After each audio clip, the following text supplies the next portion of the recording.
Hello guys, panahon na gyud siguro nga maistorya ko bahin sa nahitabo sa ako Kay daghan kay akong nakita nga angay gyud nga makahibalo mo sa nahitabo sa ako Labi na gyud nga ang akong kauban karon gipadamgo na. Dugay na kong gitawag ani sa Ginoo pagkahuman ako repent. Pero gahuna-huna gid ko. Kay kabalo ko daghan kay mga basher ani. Og karon nag-ingon ang akong kauban nga gipadamgo siya kay gusto sa Ginoo nga maistorya ko sa tinuod. Ug gusto sa Ginoo nga magtudlo ko bahin sa Bible, bugti sa akong sala. Basta tawag na sa Ginoo dili gyud ka kabalibad. Ug kahinomdom mo ato akong gipost nga skin disease. Dili to siya normal nga skin disease. Punishment kato gikan sa Ginoo tungod sa sa akong habak. Gipanuslok ang akong lawas, nagyurinate nako ug nangunot ang akong panit. Ug maglisod ko og ginhawa. Ug kulba ang akong gibati. Ug gusto nako nga muuli, dili ko mahimutang. Hunahuna nako nga mamatay naman siguro ko or maingon ko sa akong amo nga magpadala ko sa hospital. Kay 3 weeks na to na akong gibati ug nagkalala. Ug nakita nako ang post ni Pastor Perez Indy. Kapila na to nako tambali og ointment pero mobalik yun. Nabuksan ang akong huna-huna nga gikan dito sa Ginoo punishment, kinahanglan mo repent ko. Kahinomdom mo ako ato akong t-shirt nga naay naong sa mga santos ug na ako'y rosary nga Sacred Heart ang rosary ug kato akong habak. Nirepent ko ug gilabay na ko to tanan sa basurahan. Hinaot po unta guys nga mabrihan ninyong yung huna-huna bahin ni ini. Si Pastor Perez Indy ang propeta nga padala sa Ginoo diri sa kalibutan sa atua. Siya ang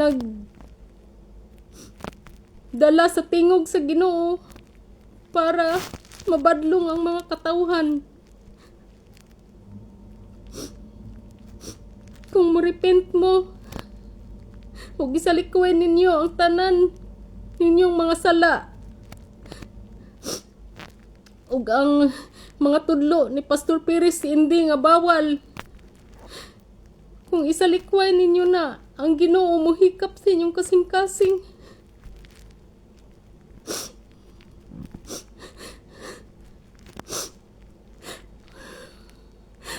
Makadawat mo sa iyang pagkahuli.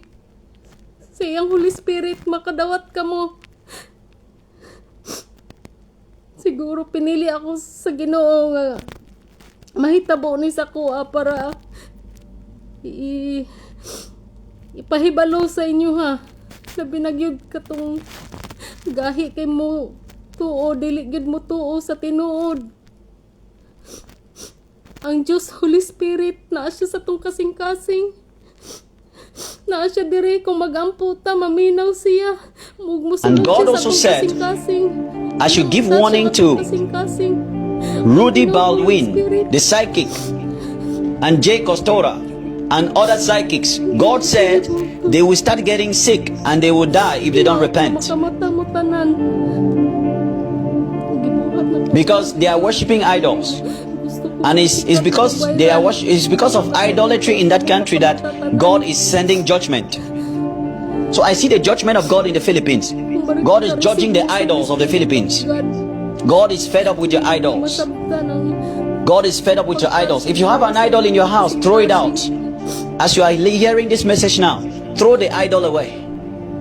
and cry to God and repent. Repent na mo guys para walay Including those psychics, all of you should repent, give your life to Christ. Throw those Buddha idols, Hindu idols out of your house. See what's happening? para mapasaylo mo. It's gonna happen to India, like I said. The Philippines are not learning their lesson.